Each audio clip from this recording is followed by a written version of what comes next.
Today we're here with an Emmy Award-winning visual effects artist.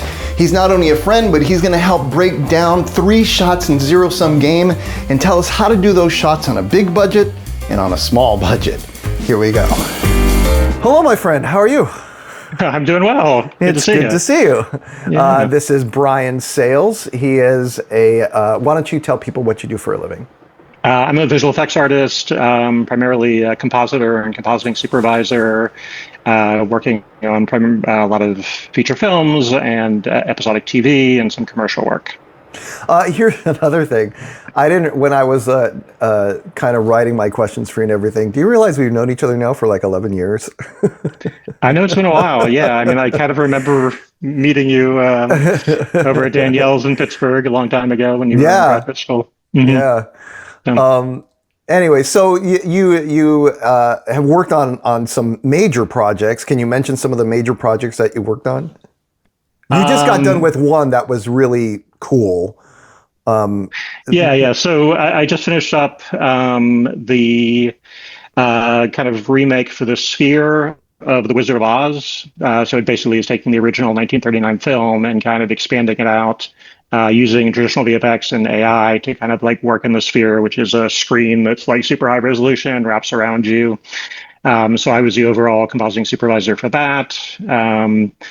I've worked on episodic TV, so Boardwalk Empire, there was an Emmy that we got for that.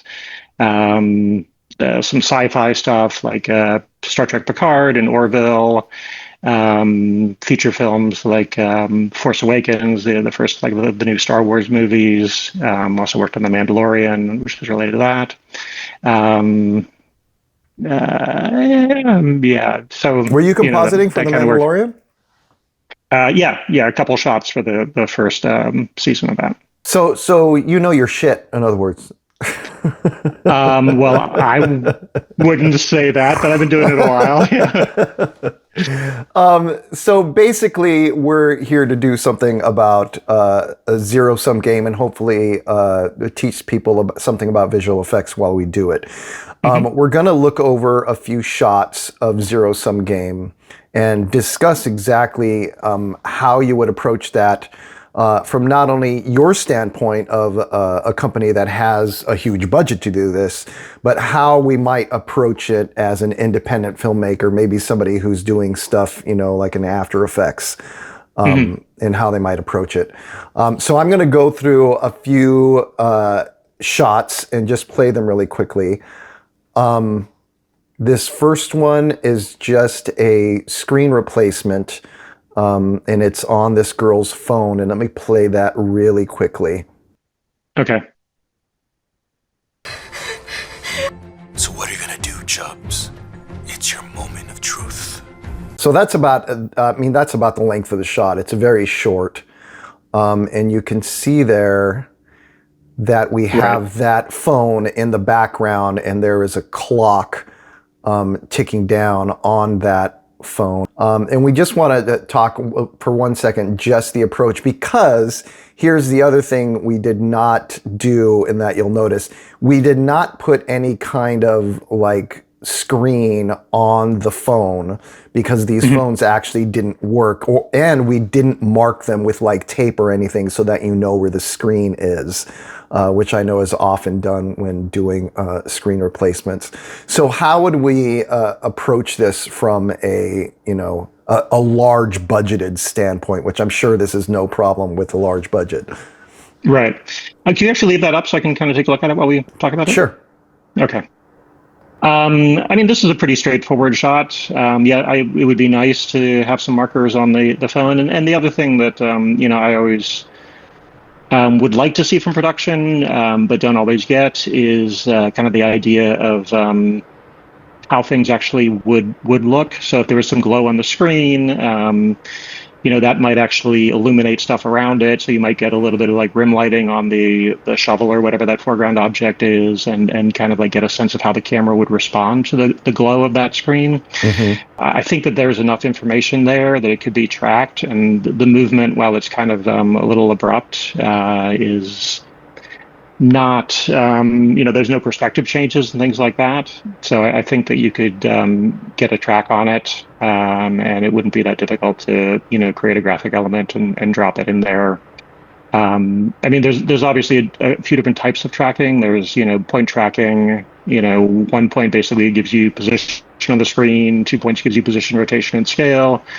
After Effects has Mocha, which is a great kind of planar tracker, which would kind of track the phone and the surface behind it. Assuming that there was no compression artifacts or anything, but it looks pretty clean. I think you'd be able to get a track off of that. And then I'm not sure if the foreground object goes over the screen, but you'd have to kind of do some roto, which is basically kind of creating a mask for the foreground object to hold out the screen. Yeah, just barely right there.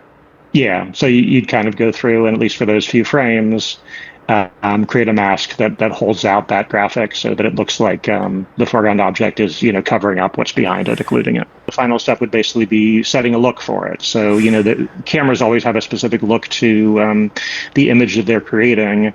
Mm-hmm. If you just create a graphic like that and drop it in, it's going to be super sharp and not have any kind of, glow or camera artifacts, lens artifacts. Generally, that's the kind of look that you'd establish to match it into the background would be something that would be trying to mimic all of those kind of optical effects and just how the camera would respond to the image.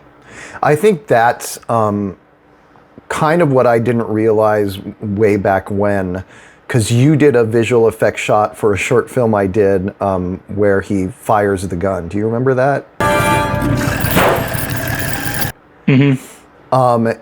And I didn't realize all of the other stuff that you did. Because, of course, when he fires a gun, there's a flash. And so you had, colored his face when the flash goes off and everything, in the background and, all of that stuff. So I think what we as novices often forget is that the environment is affected by the littlest of light. Like you said, there might be a spill of light around all of these objects from the light coming off the phone.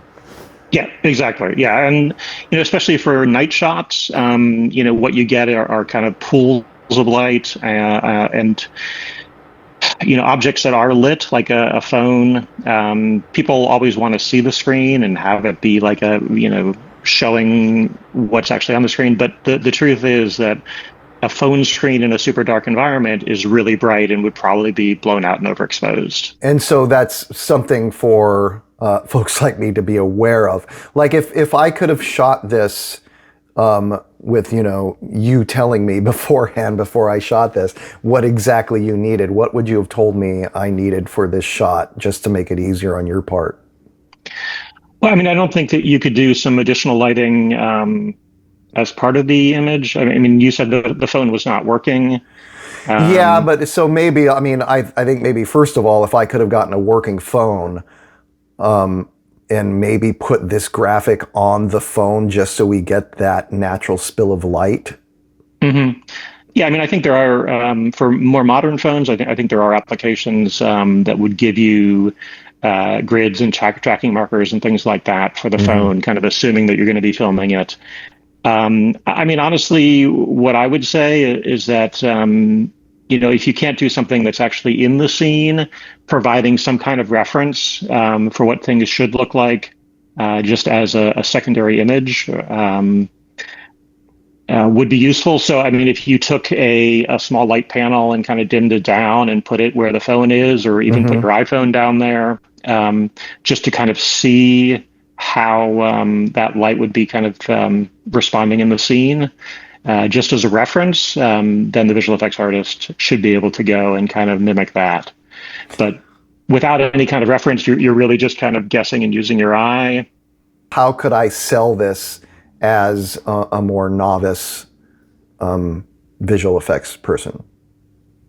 Well, you've mentioned After Effects. Obviously, that's an inexpensive tool, but it's a pretty full-featured tool, and comes with probably everything you need, certainly for a shot like that, which is not that complex. So, again, the first step is really kind of planning and figuring out what you're going to do. But after that, then it's kind of getting into tracking. So After Effects includes a copy of Mocha. It's a limited version, but it's pretty full featured for stuff like this. And Mocha would be a great tool for kind of tracking the phone, or again, After Effects has, point trackers built in as well. So you kind of get a track for how things are moving in the scene, at least for the background, and then you generate the graphic and kind of position it and use that track to kind of move it so it moves with the image and kind of responds to the camera motion. And honestly, probably for the foreground roto, which is what you'd use to hold out that shovel, or the axe, I think you said it was, that could be something that might also be able to be done in Mocha. So, Mocha can track pretty arbitrary objects, and it's just a few frames. Yeah, it's such a small amount. I've kind of done that stuff just by hand too. Because for something short. Yeah, it's probably like, no more than 10 frames. Right. Of that, so it's not that hard to track. So one of the things I regret doing for this entire film was that we did not have a license, nor do I believe you can get a license for flying, little drones on the streets, and in this case, Venice Beach. So in my head, I thought, we'll just, what have I got? Like 3 or 4 shots of a drone. We'll find a way, and I'll try to make sure that there's no, not too much depth going on, and we'll try to find a way to do it in visual effects afterwards, not realizing that I had defaulted to that frame of mind over and over again with a lot of shots. I have gone into the film and tried to cut out as many drone shots as possible. But in the film, the audience, I believe, needs to be reminded every now and then that there are drones. Every contestant has a drone following them all the time. And I think every now and then you need to be reminded of that fact. But anyway, so this is an example of one of the drone shots. I thought maybe it was kind of a little more difficult because the camera pans as he turns a corner, but let's watch this shot. Yeah, I mean, my first impression of this is that, while it does require some, 3D rendering of the drones, in other respects, it's actually not that complicated of a shot. Unlike I think the other examples you have where there's moving cameras and perspective changes, and especially the handheld cameras, this looks like a nodal move. So it's kind of like the camera is in a locked position and just panning across, which, as far as tracking goes, makes it much simpler. I mean, the temptation might be to just do a point track on this, which might work. What's a point track? A point track just is a single point that kind of would capture the motion, kind of the 2D motion as something's moving across the screen. And that works, especially with more telephoto lenses. With wider lenses, you get keystoning. So if you imagine like you're looking straight at a wall of tile, those would be mostly straight horizontal and vertical lines, where if you tilt up or down, or pan left to right, the perspective changes. I mean, my preference would be to kind of like do this as a 3D nodal track, which it gets a little bit more complicated, but it basically means that you're kind of capturing the camera and how it's panning across. And there are ways to do that. After Effects, I think we mentioned, does have a camera tracker built into it that would probably handle this pretty well, that you can set to basically be a tripod kind of solve, where it's going to give you a camera that's panning to match the scene here. Right. But that'd be my preference. I'm pretty sure the newest version of After Effects does allow you to bring in 3D objects, do some rough lighting to them. I think they can be animated. So you could basically, within After Effects, bring in a drone model, light it and render it, and kind of do that at a very simple level. And if you wanted to get more complex with it, there's some free 3D software called Blender, which is a fantastic tool. Gets a little bit more complex, but it does do photorealistic kind of 3D renderings that can get relatively complex. That'd be another way to approach it. for the 3D just objects. reminded me of something you told me one time. I had you do another visual effects shot for a short film I did, and I gave you a girl on a green screen. I gave you Christy on a green screen. Remember that? Mm-hmm. Sure. And my green screen was terrible. It was terrible. And I remember apologizing to you that my green screen was just so terrible. And you told me that you have seen worse on a professional shoot, a big budget shoot. Yeah, there were some elements that came in from a Marvel film, which I will not name, that I was shocked at how bad the green screen was on that. Yeah, I mean, there's other times where it's just kind of unavoidable that things become difficult. Right. So there was a shot, I mean, not to digress too much, but there was a shot that I did on Boardwalk Empire that was basically a net with fish in it so that you could kind of see through the net. Mm-hmm. And the net was being lifted up, and behind the netting was a blue screen in that case. But they lifted it up over the blue screen. So you kind of like see this hard line at the edge of the blue screen, and then it goes into sky. So it's like this kind of, decently exposed blue screen into this totally overexposed like sky with a hard line. And that was very, very difficult to deal with. So, I mean, again, high-end productions, they're working fast. And even with experienced people, stuff gets by that's just like not making our lives easier. Was this the last one? I think this was the last one. Those window shots. Yeah, the window shots. So like you said, you would treat, so basically what this is a series of windows, and people are turning off their lights, and I wanted to make it look like people were turning off their lights. But I gave the sequence, but you would treat each shot as its own individual visual effect, of course. Okay, Yep. let's watch this one really quickly. What I think I asked you about this before I even shot this, whether or not it was possible to basically make it look like these lights had turned out. How would you do that? Well, I mean, there's a couple of things here. The first thing, this is the original camera kind of log footage. I don't believe this has been through a lot of lookup table to kind of like make it look like it's actually. Yeah, this is the log video. Yeah. So. Sorry for the uninitiated. That means I basically captured this in its rawest form that I could, using my Luminex camera.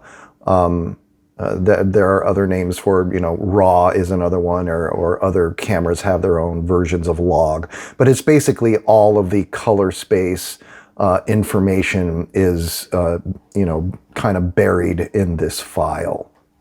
Right. Yeah. And because of that, what happens is the shadow areas tend to get raised up, and the highlights tend to get compressed. So it'd be interesting, the first two shots that you show actually have the lights turning off. Right. And they're kind of good ways to indicate how the rest of the sequence should look. Even with the lights out, you can still see cues inside the room of movement, which, because the camera is kind of moving and perspective is changing, makes it much more complex. And I'd be very curious if this was actually kind of graded as it's going to be presented in its final form, if you would see that level of detail inside. Because it would make life much easier if it just became like a dark window pane where you didn't see much detail. Mm-hmm. I mean, the other thing that I'm kind of seeing about the shot that you just had up is that when the lights go out, the kind of blinds that are above the opening in the window, you still see illumination on there, and there's kind of like cues, it darkens down, but you still see shading there. So I wouldn't mind if some of this detail were to disappear once the lights went out. Right. Yeah, and that would make life much easier. I mean, there is, especially for this one that you have up right now, there's reflections that are visible. And if you really darken down the reflections, just basically put in a flat color or something that has a little bit of shading to indicate some blinds or something like that. Without the reflections, I think that the eye would catch that, and it might look like a frozen image that's in there as opposed to an actual window. So that becomes more difficult. So how would you do this? I mean, if we had, a big Hollywood budget, how would you go about doing that? Big Hollywood budget. I mean, we would basically get camera tracks to for each of these shots to figure out where the camera is and how it's moving in relationship to the building, and put in proxy geometry for the building. And again, if you wanted to go crazy with it, you'd actually build out the insides of those rooms so that you could kind of have the interiors feel like there's still some perspective changes. And you could do the same thing with reflections, where you kind of like either extract or paint the reflections. I mean, this one actually, there's probably ways to keep those reflections. I think if you did some color correction, if you kind of step forward, there's like a light in the alleyway here that goes from the darkened window over to the light window. Go back a little bit to that shot. Yeah, so I mean, some of these, just by doing color correction, if the reflections are over like a roughly solid area of the window, you could probably color correct it and keep the reflection. So let me understand. So from a big budget perspective, you're basically talking about they would rebuild the interior of this room in a virtual environment. Yeah, they'd rebuild the exterior, so that you basically know, you have the cutouts for the windows, and then they rebuild the interior so that you have some kind of the parallax perspective changing inside of the. So the I mean, from a big budget standpoint, basically you're just recreating this shot. It sounds like you're recreating the whole thing. Because if you're recreating the building and you're recreating what's inside the building, it's kind of like you're just using this shot almost as a reference, right? Well, no. I mean, you want to keep as much of the plate as you possibly can. So recreating in the sense that, we're building geometry and having the camera move in the same way in our virtual world. But you keep the imagery from the original scene. You just, create a darkened version of it. Right. I mean, in the end, what you're trying to do is take that section of the glass that's showing the inside of the room and, darken it so that it looks like the lights are out. Right. And the simple way to do that is to, do it with just a static image, which, might give the trick away. The more complex way to do it is to build something for that inside of the room that still shows some movement, so it looks like it's a moving shot and looks right to the eye. And again, if we graded this, we might be able to get away with a lot more, because I don't know how much of the shadow areas you'd see. So my hack for this would have been, again, as a novice, to just duplicate this shot on my timeline, darken the portion where the lights are supposed to go off. As soon as the lights are supposed to go out, I would pop up a mask that shows the darkened version of the window underneath. I know that's probably laughable where you're concerned, but I mean, not so much. I mean, the simple approach that I would use for this is, again, you do need to track it. I mean, I would generally prefer to paint something, so to manipulate a still image so that it basically we have a dark look and a bright look. So the bright look is the original plate.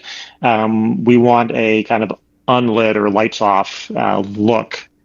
And I think, you could try to do it just with color correction, which is, I think, what you're suggesting. Mm-hmm. But I think that will darken it so much, and again, remove reflections and do other sorts of things that are not ideal to create a realistic image. I mean, especially the parts where there's blinds, because I mean, Right. and I think the examples where you do see the lights going out, it's clear that the areas that aren't where there's, the areas that are open for the window glass to kind of show through to the room, those darken much more than the areas where there's blinds above it. What are some of the most simple visual effects you think somebody who is dabbled in After Effects might be able to reliably do and make it look something akin to passable? I mean, the simpler work that is generally done with visual effects is just clean up stuff. So, if there's a cable that someone, left as part of production, or a coffee cup on a table or something like that, those items might need to get removed. And that's kind of the simplest sort of work, is that kind of cleanup work that was just, production mistakes. The boom kind of like dropping in from the top of frame if you're, miking people that way. That kind of cleanup work is just you kind of assume now as part of production. So even shows that don't have any visual effects per se still often have a lot of that kind of cleanup work, and I've seen their companies. Sorry, go ahead. Yeah, they're companies that specialize in that, and do it very well now. I've seen I believe in After Effects now they have really simple cleanup tools where if there's a boom in the shot, you can just mark it and it will automatically track it for you, and then it will replace it with the background as if it's like Photoshop. There's certainly a whole slew of AI tools coming out and are already out that do some very impressive kind of cleanup work. I mean, there are some limitations to them as far as resolution and controllability, but generally, I think that simple cleanup work is something that the AI tools are really starting to handle really very well.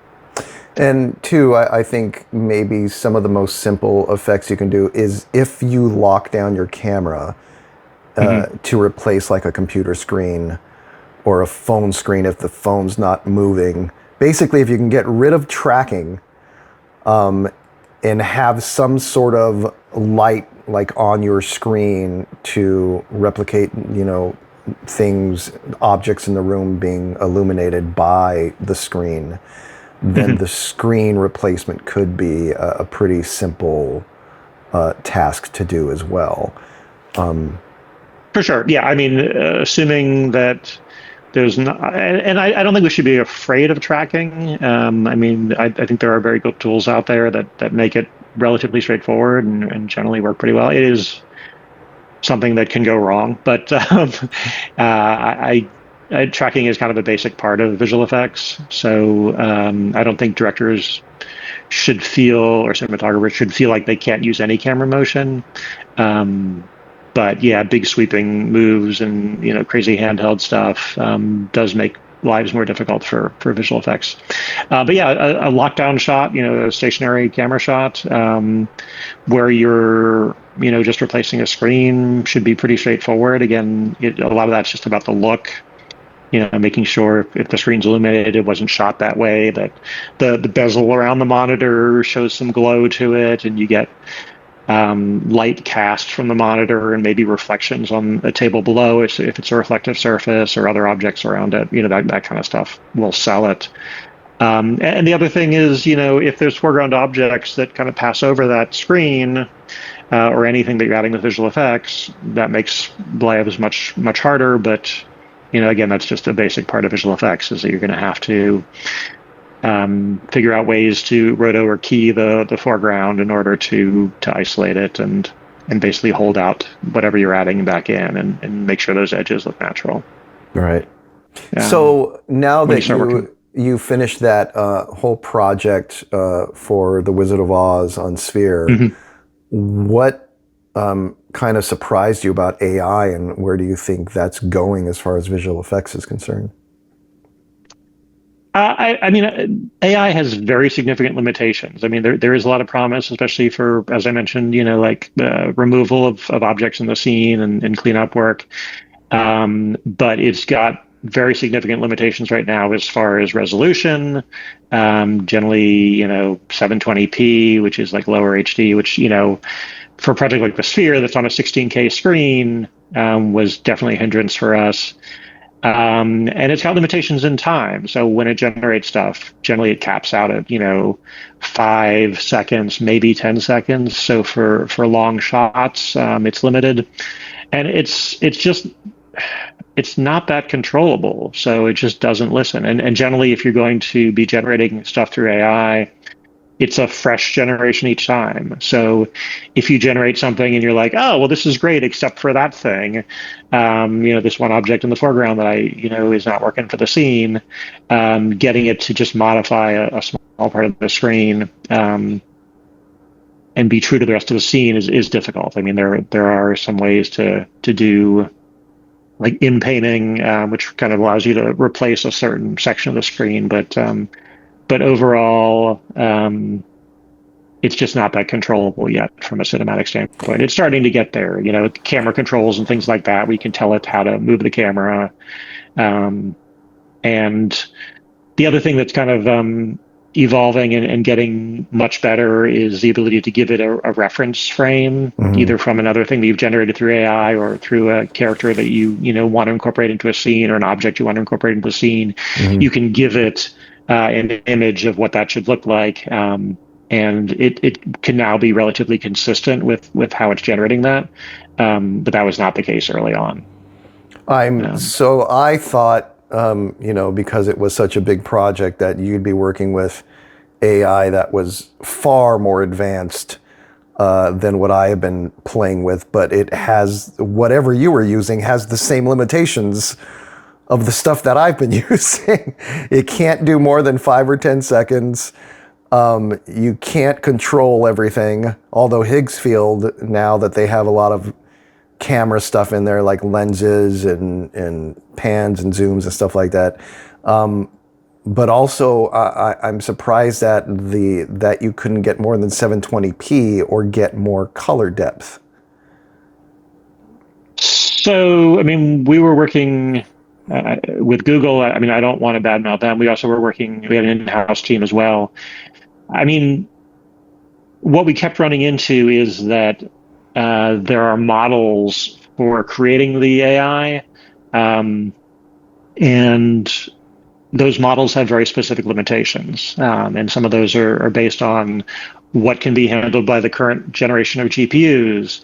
But, whenever they mention that the model can only handle this, I'd be like, well, maybe the model needs to get updated. They're like, oh, well, that's like a 2 to 5 year process. So it's basically like there are generations of technology that, at this point at least, have very set limitations. And yes, it's the same at a consumer level for tools you just find online as it is for these teams that we were working with that basically were developing the technology.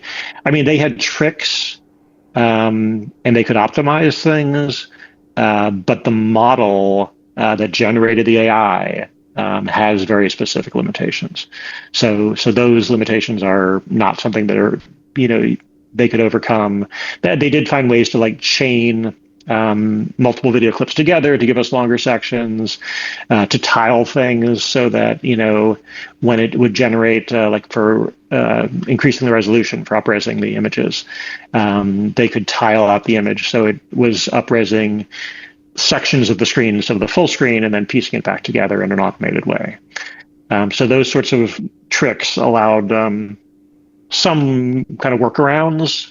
But the main thing of having a higher end AI team, people that really know what they're doing, is for a movie like that, they're training.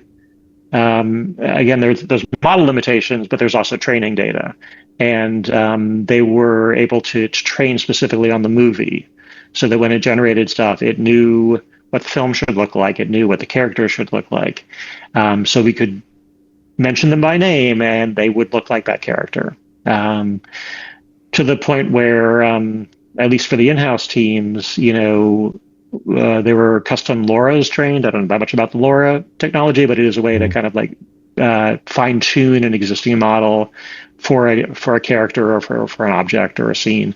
And they could basically take any of the hero characters in the film and tell them exactly what the scene should be, and they'd be rendered in a photorealistic way.